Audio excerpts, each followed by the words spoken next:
Good evening. I hope you're somewhere comfortable, because the following events are true and really scary. I gulped. The dim, orange glowing sign of the costume store peered out between the thickness of the fog. My nerves bounced as each step towards the building shoved more anxiety into the pit of my stomach. I jolted. My ringtone pierced through the stuffy ambience and rattled my eardrum. Fishing my phone out of my pocket with jittery hands, I saw that my friend Marla was calling me. I accepted the call. Hey, Joe! We're picking you up tonight at 9. Daddy said no to a Halloween party, but I put 13 laxatives in his whiskey this morning, so we don't need to worry about that, Marla said. She invited me to this party 2 months ago. I still had absolutely no idea what I wanted to wear. I reluctantly answered, "Thanks for offering to drive. I'm not at my house right now, though." Okay, where do I pick you up from, then? Marla inquired. I gulped. I didn't want her to know that I was doing some last-minute costume shopping, but I needed a ride home from here. I looked around for an alibi. Because of the fog, the only other building I could see was the gynecologist office. "I'm at the gynecologist on 14th Street, I said, hoping that would fool her. Cool! One more thing. Let's talk about your costume. I don't know what you're gonna be, but whatever you do, you better not come as anything lame. Your costume has to be funny, scary, and also sexy. If it's none of those things, you are cut from the friend group." With that, she abruptly hung up. My brain felt like a plastic minion toy being flattened by a hydraulic press. I couldn't bear the thought of being exiled from the group of friends who I will literally spend the rest of my life with, because being in a clique is actually super important, and without one I might as well be dead. The automatic sliding doors opened as I entered the costume store. I gulped as my shoes left the crunch of the pavement and stepped onto the smooth tile of the store floor. Fake cobwebs hung like stalactites from the ceiling, and a cluster of motion-activated animatronic skeletons and clowns stood in the entrance. I gulped. I glanced above the row of outfits. Several of the fluorescent lights were shorted, giving the atmosphere a dim, inconsistently lit glow. My eyes brushed from outfit to outfit, while my head ached from the endless pounding cycle of indecision and doubt. How could I find a costume that was sexy, funny, and scary before 9 p.m.? Suddenly, I eyed something that stopped me in my tracks. This was when things got spooky. I was face to face with the most horrific mask I had ever seen in my entire life. Its grotesque features twisted into an unnatural expression, an expression that was tortured, yet malicious.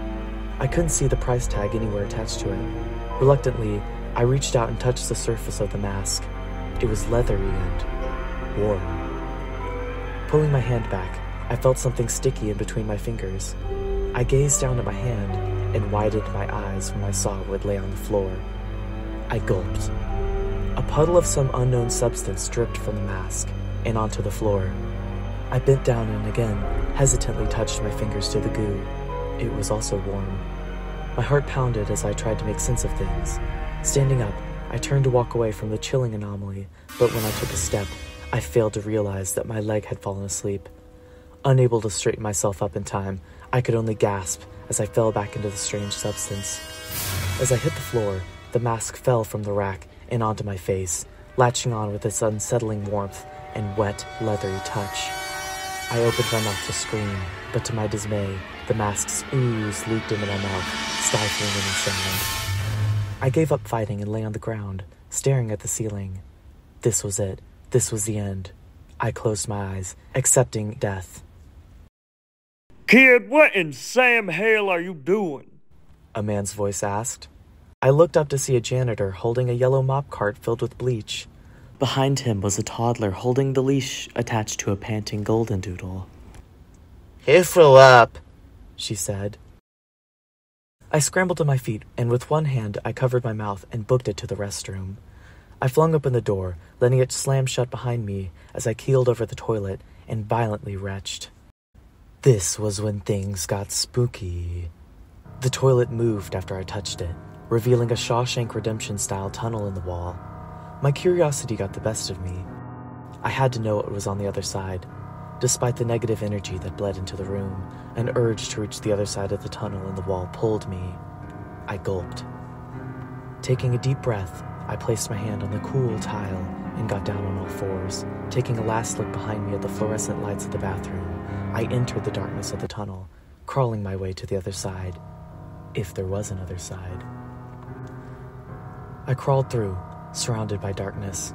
I began to sweat from the stuffy atmosphere and felt short of breath, but I continued to move. Suddenly, I saw a dim light. My heart raced. The other side. I gulped. I began to shimmy my way through the darkness faster. Sweat matted my hair to my forehead. Meeting the end of the suffocating crawl, I pulled myself out of the tunnel, and I found myself in a room completely covered in white tile. The space was empty except for an old box TV, which sat in the center of the room. My gut was screaming for me to turn back, but another force inside of me told me to stay. Before I could decide whether or not I wanted to turn back, the TV flicked on with a static spark sound. A white triangle appeared on the screen against the black background. Mesmerized, I sat down, crisscross applesauce. A voice galvanized the dead silence of the room. Have you ever dreamt of a better version of your costume? I didn't answer. Sexy, funny, scary.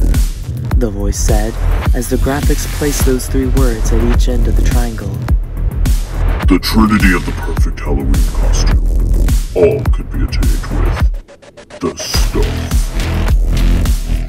The screen flashed and a vial of some unknown lime green substance appeared on the screen. One injection is all it takes to grant you the costume you most desire. I glanced at my boring clothes. I fantasized about the perfect Halloween costume. Once injected, you will split into two versions. The first is the original version of yourself, and the second is the version of yourself that has a newer, better outfit on. A syringe with a long needle appeared on the screen. To change back to your regular lame clothes, siphon the blood from your original body's spine and inject it into yourself. Yeah, I know. I didn't make this product. I'm just in sales. The voice said. I gulped. The one rule when using this product is literally just don't use it twice within the span of 5 minutes. That's it. Like, simplest instructions ever. Don't use it twice within the span of 5 minutes. I've gotten so many customer complaints, and 99% of them involve some moron nitwit jerk face using it twice. Like, you can't wait 6 goddamn minutes. God, I'm working overtime hearing people complain about the most preventable shit, and it's just like, ugh. I sat there in awkward silence. The voice continued. Anyways, remember, sexy, funny, scary, you are 3. After that, the TV shut off, and the room was enveloped in silence once again. It was so quiet, my ears began to ring.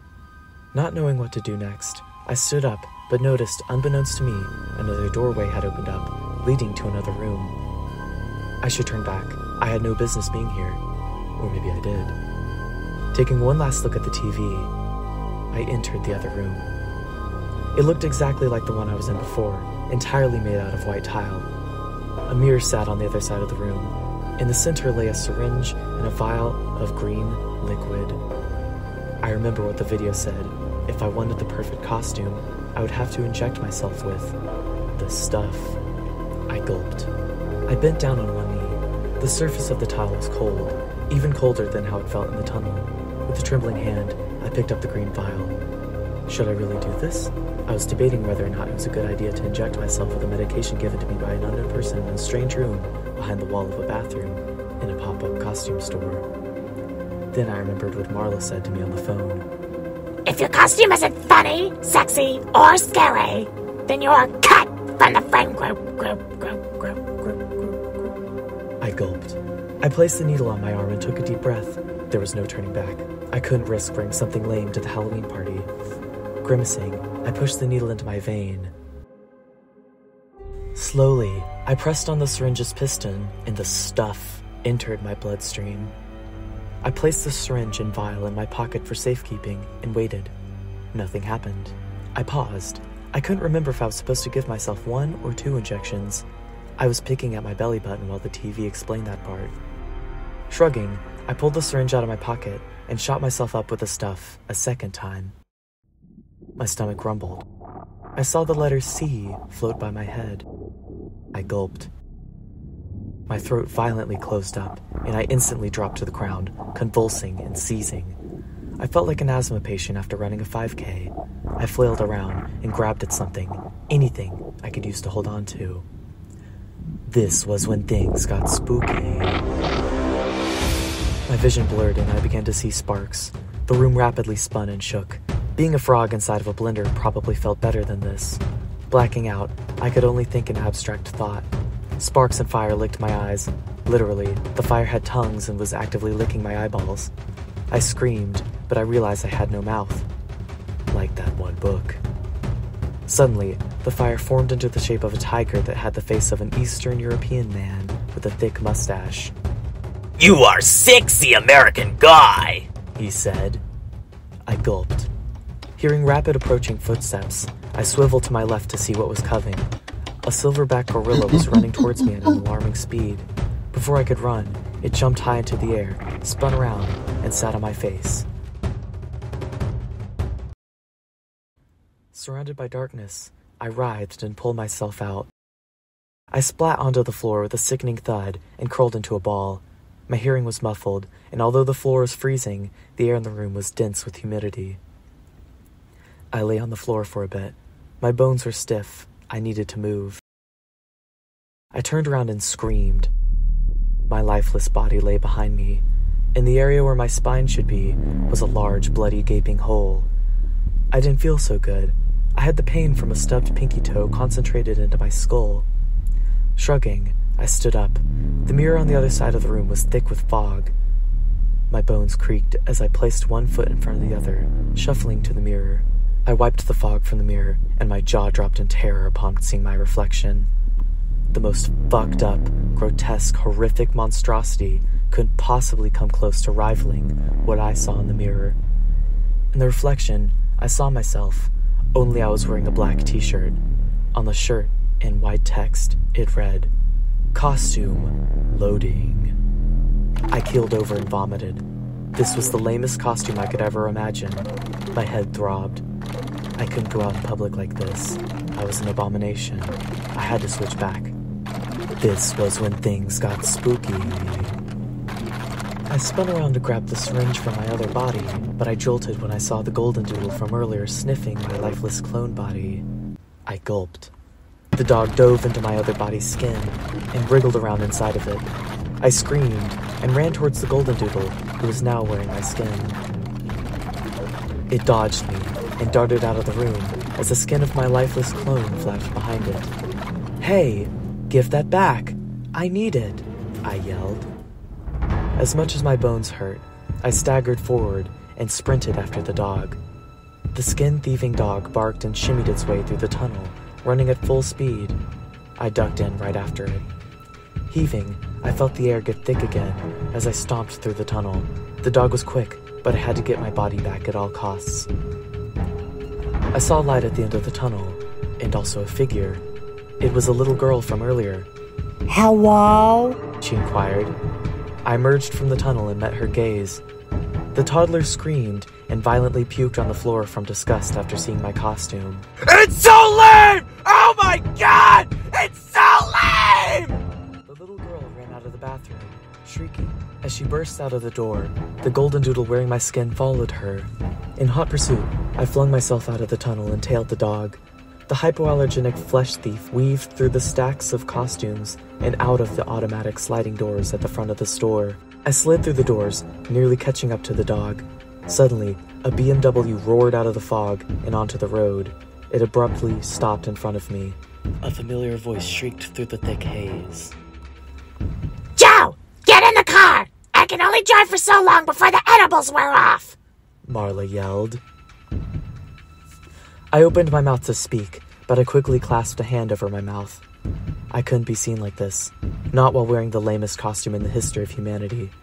Before Marla saw me, I hid behind a bush and prayed my loud breathing wouldn't give me away. There you are, Joe! Marla yelled. My breathing stopped and I froze. She saw me. It was over. Before I had a chance to step out from behind the bush, I heard a bark. Oh shit. Joe, Stop panting and shaking. You look like my dad after he literally crucified me last Halloween. Your fault, by the way. That goddamn golden doodle, I thought to myself. Did you bring your costume? You better not have brought anything lame. Anyways, hop in. The dog that wore my flesh jumped into the Beamer, and the car sped away quickly as it had stopped. I wished I could scream out. I wished I could tell them that the person that just got in the car wasn't me, rather a dog using my skin as a fucked up costume. I dug into my pocket for my phone. Maybe I could call them. That way I could explain what was going on without them seeing my hideous appearance. Empty. It was with my other body. Are you okay, love? I turned and saw a red SUV on the other side of the road. A big-boobed British lady with giant lips was behind the wheel. I'm fine. I just need to get somewhere, but my friends drove off without me, so I don't really have a ride, I answered. I can drive you, love. Hop in, she said. I hesitated. I needed a ride, but I didn't want her to see my costume. I'm kind of sick. Can I ride in the back? I asked. That's okay, love. Hop in the back. Let's go, the woman said. I got in the car and we sped away. The ride was smooth, with the occasional jolt of a speed bump. I made sure to stay hidden in the darkness of the back seat. What do you do for a living, love? The woman asked. I'm in school, I replied. What do you do? I asked. I look at pictures of butterflies. I love butterflies, she replied. But what is your job? I asked. I look at pictures of butterflies. Puzzled, I sat there. I took out the syringe from my pocket and fidgeted with it. What you got there, love? The big-boobed British lady asked. She pressed a button and a light turned on in the car, exposing my horrifically lame costume to her. Seeing my costume, the woman politely vomited on herself. Wiping the dribbling puke from her mouth, she spoke. Disgusting! Goodbye, love! The woman opened the car door and threw herself out.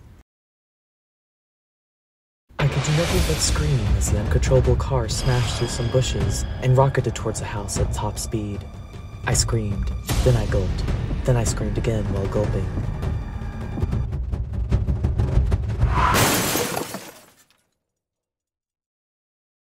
The sickening sound of the car's collision with the wall of the house lurched my body forward, and I smashed through the windshield. I lay on the hood of the car, twitching. I looked up and saw a crowd of people in costumes staring at me from another room. Through the crowd, my friend Marla ran up to the front. Hey, Joe! Nice try fooling us! You really think you can dip out of my costume party?